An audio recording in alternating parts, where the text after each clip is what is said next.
Electoral bond पर supreme court का बड़ा फैसला आया। इलेक्टोरल बॉन्ड पर सुप्रीम कोर्ट ने रोक लगाई है। आज से इलेक्टोरल बॉन्ड पर रोक लगाई गई है। सुप्रीम कोर्ट का फैसला है। चुनाव आयोग स्टेट बैंक ऑफ इंडिया से जानकारी ले, 2019 से अब तक की जानकारी दे। एसबीआई, ये सुप्रीम कोर्ट का कहना है, 3 हफ्ते में एसबीआई चुनाव आयोग को जानकारी दे, वेबसाइट पर जानकारी साझा की जाए।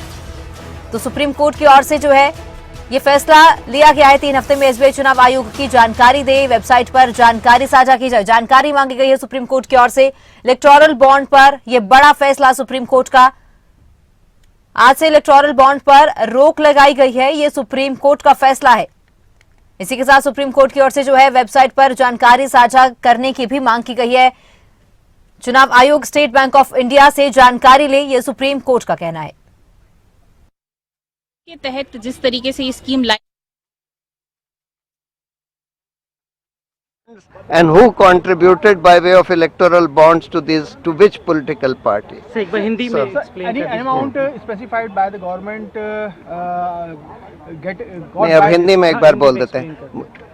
देखिए, आज एक बहुत ही महत्वपूर्ण फैसला सुप्रीम कोर्ट ने दिया, जिसका कि बहुत लंबा असर होगा हमारी पूरी चुनावी लोकतंत्र के ऊपर। उन्होंने ये इलेक्टोरल बॉन्ड की स्कीम comprehensively strike down कर दी है। Everything has been struck down.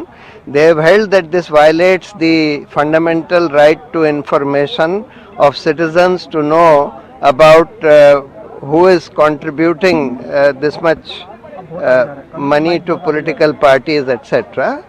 They have also struck down the amendment made which allowed unlimited political contribution being made by companies to political parties.